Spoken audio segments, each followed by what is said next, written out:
For the past 3 months, I've been working on a Roblox horror game, and this is how it's been going. In my game, players will be detectives searching for the infamous Jack the Ripper. Players will do group votes, complete tasks, and try to survive. It's a pretty simple horror game formula. It's kind of more towards the story type, but I wanted to keep it somewhat simple since this is my first real game I'm making. Every horror game has a lobby that loads you into the game, so that was the first thing I made. It took me a bit of time, but I actually was able to get it pretty quickly, and here is the result.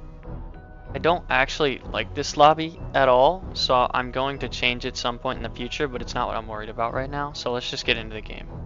I started off by making a basic map and then adding some houses and stuff to kind of see how I wanted my game to be. Then I was just kind of doing random things like adding doors, adding UI, adding random effects, without really like a goal in sight. But then after that is when I started committing the real core ideas of my game.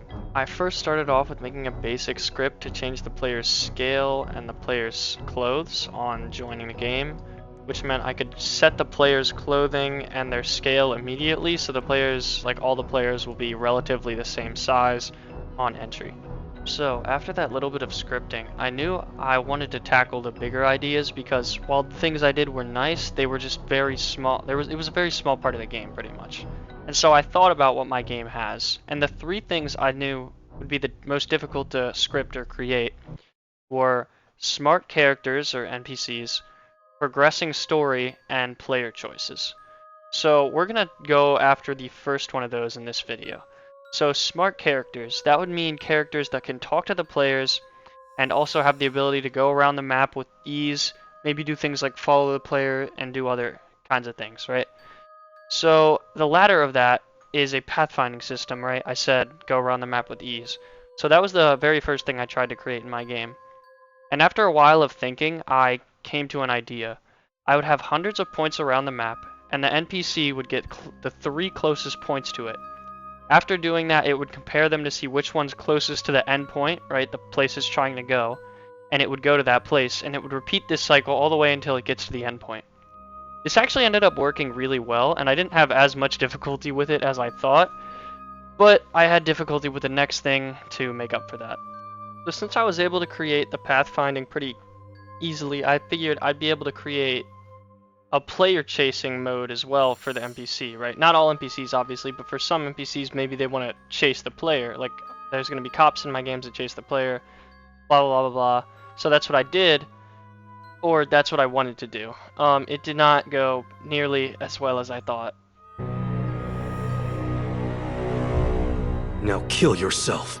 So yeah, I think after the original creation of it, somewhat working with all the lag, I then decided, hey, I should make them open doors. Yeah, that was really dumb, but yeah, I did that, and then fixed different sorts of bugs with it for like 2 or 3 weeks straight, I think. I wasn't like working actively on it the whole time, but it was a really long time.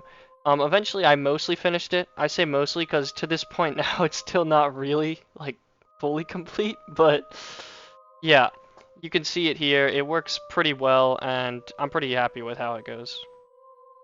Outside of all that, I was also making Blender models, which you can kind of tell with these houses. They're not amazing, but I'm pretty happy with how they turned out. I don't think I'm going to change them. I also made, like, for example, this lamp in Blender, this one in Blender too. Yeah, so that's like a welded lamp to that. The point is, I've been doing a lot of building the map because I'm not very good at building. It's been taking a while, and that's still what I'm doing now. I plan to like fill in all of this to my best ability, and I don't know. This video is pretty short because I haven't, I didn't like make videos while doing this stuff, so I'm kind of like looking back and trying to talk about everything, but I haven't talked about like every single thing. Let me know in the future if you guys want me to um, go through more details of doing stuff. Because, for example, you see all these scripts like tag scripts. This is like that first script I was talking about. Just stuff like that I could do. Um, yeah, maybe even like explaining making your own game. Although I wouldn't be confident doing that yet because I haven't made I haven't made mine. Um, but yeah, that's pretty much it. Hope you enjoyed the video. Let me know if you want to see anything more like this, like a second one, for example, later.